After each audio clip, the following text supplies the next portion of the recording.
You're listening to the Webinar Hustlers Entrepreneur Podcast, episode 36.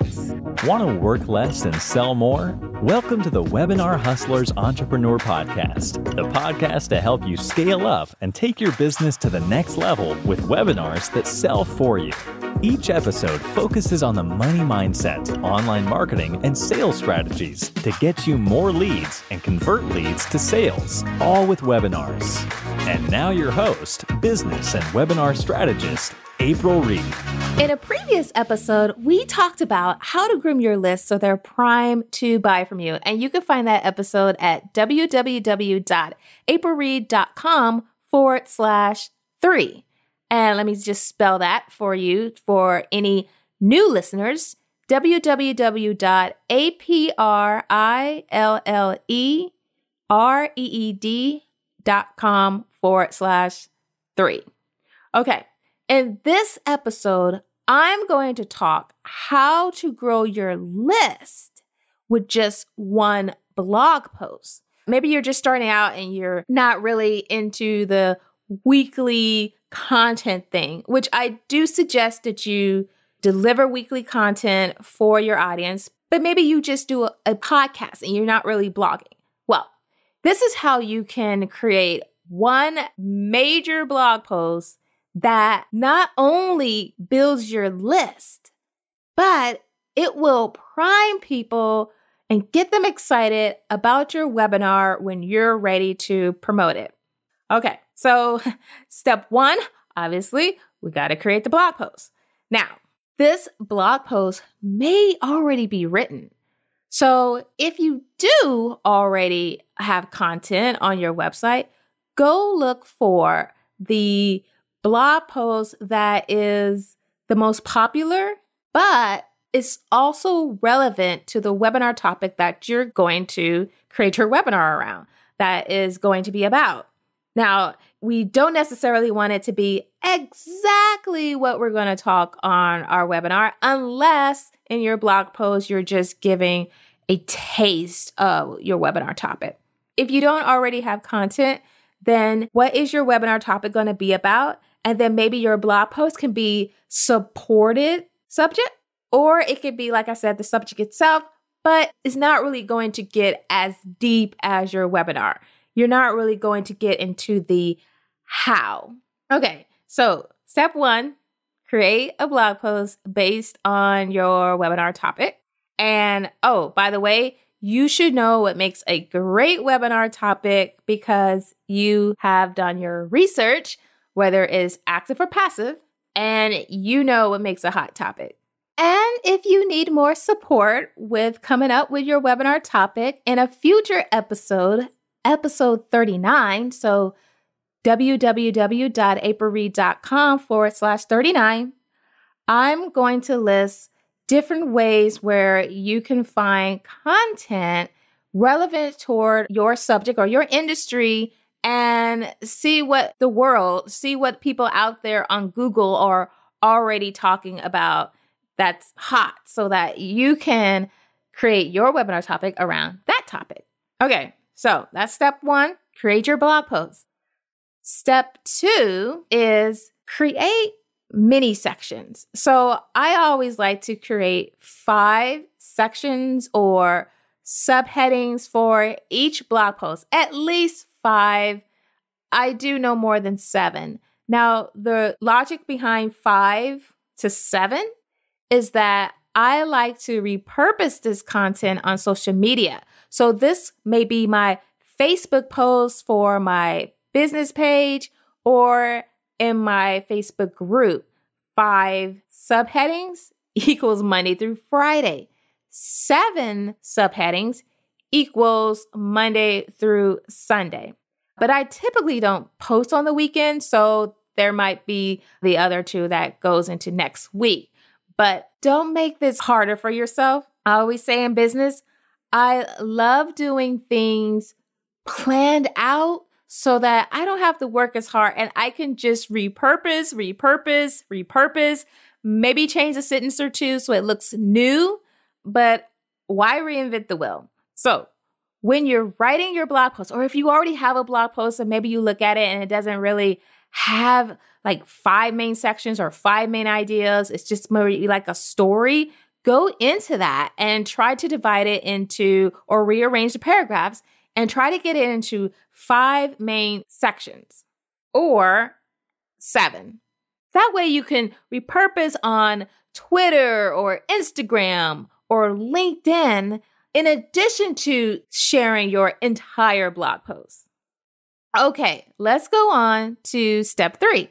Now, step 3, now that you have those 5 main sections, those 5 main ideas, the 5 topics within the ultimate topic of the blog post, you want to look up each main topic on Google. So you're just going to do a search.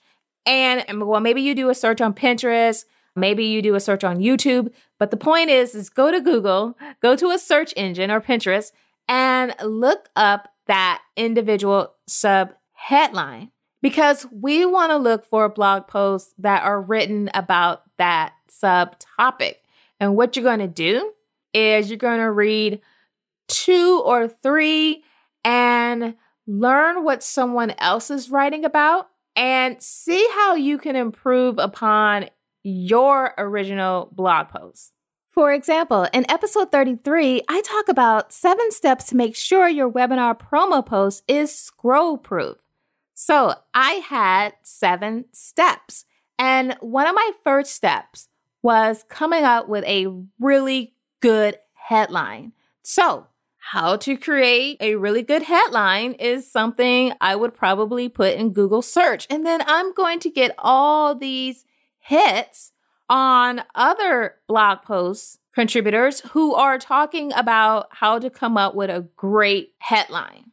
And so I'm just going to read a few, learn some things I didn't know, learn maybe how to say something a little better. And I'm going to go back to my blog post based on the 3, 5, 6, 7, whatever headline blog posts that I've read. And I'm going to beef up my original blog post on how to come up with a great headline as one of the 7 steps on how to make sure that your webinar promo post on social media is scrollproof.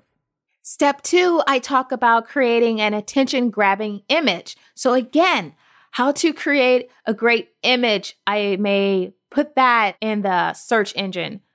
How to create an attention-grabbing image. I might put that, well, I would definitely put that in the search bar on Google and just see what other people are saying. Learn some things. Learn how to rewrite things. Check out their SEO words that they're using and try to beef up my own blog posts. Now, I'm definitely not taking their content and rewriting it verbatim or anything. I'm merely, if you ever been in school and you had to write a paper or a book report, you had to read an article or a book, and then you had to take out what you got out of it, what you learned from it, what was the main idea. But you weren't just supposed to just rewrite what the book said. So that's what this is. It's just merely taking your original blog post and then going out there and seeing who else has written on this same subtopic and then seeing if you can beef up your information. Now, one thing I forgot to mention is when you're searching, you don't just want to read any blog post based on your subheading, but the top ones. So once you search, or once I search, how to come up with a great headline or a juicy headline or what makes a good headline, and it's going to come up with like 20 pages. So there's going to be 1 million hits. I'm not even trying to click on page 2 or 3 or 4, unless I get, something real goofy that on page 1, I just didn't get the information I was looking for. Pretty much, you don't need to go to page 2. Everything you need is going to be on page 1 because Google ranks the most traffic and the best content on the first page. So those are the blog posts you want to read. You want to read the top 2 or 3. And if the top 2 or 3 aren't relevant because somebody may have purchased a SEO word to help pull to their company, or maybe it's an app that they're trying to sell. Okay, obviously, you're going to go on to the next one till you find a blog post or an article that's based on your subheadline. Okay, step 4 is creating a really good infographic, and make this infographic an opt-in. So you can show the infographic on your blog post, so it's just embedded in there. You could do a little trick where if it looks like a Pinterest graphic, you can only show half of it. So maybe go into Canva, create your graphic that's vertical, and then kind of cut it off in half or make it fade out. And it's like, okay, I see the top of this. I know that this infographic is awesome. Where's the bottom half? You have to opt in to get the infographic. Or maybe you use some other form of content upgrade. Maybe it's not an infographic. Maybe it's an ebook or a workbook. But the point is just give it some visual swag appeal in addition to your headline. Give it some swag appeal so you entice people to want to put in their name and email to opt into your list. And then finally, go through your blog posts and add some swag to it. Add some colorful bullet points. Add bullet points to begin with. You know, if there's a section where it's like, you know what, this will probably look better if it was bulleted, do that. People love bulleted. Nobody has time to sit and read a 9-minute blog. You want to make your blog posts convenient, especially for those subheading readers that just wants to scroll through the blog post and kind of get the gist idea of what the blog post is about. You can add graphics such as memes that are just images of quotes that you can share it on Pinterest or make it a tweetable. And then also put your graphic of your opt-in and toward the beginning of the blog post, somewhere in the middle, and at the end, depending on how long your blog post is. Now, when I did this, I didn't stick to the 5 to 7 main ideas that I'm telling you. I had 10 because there's a lot of that goes into creating a webinar. So I had 10 main ideas or 10 steps on creating your webinar. And if you want to see that, all you have to do is go to my website and look for the blog post titled How to Launch a Successful Webinar. And I'll also will share the link in the show notes for today's show. And then I said the last step was the final one. This is the final one. This is like PPS. Share it. Just share it on social media. Share it on LinkedIn if you're doing LinkedIn. Share it on Twitter, Facebook, Instagram, Pinterest. Just share it everywhere. And the thing that makes this blog post, this one blog post, so amazing, the trick is the fact that when you divided it into 5 or 7 or like me, 10 sections, you went and looked up each section. You Googled it and you read the content of the top topics that were found in your search.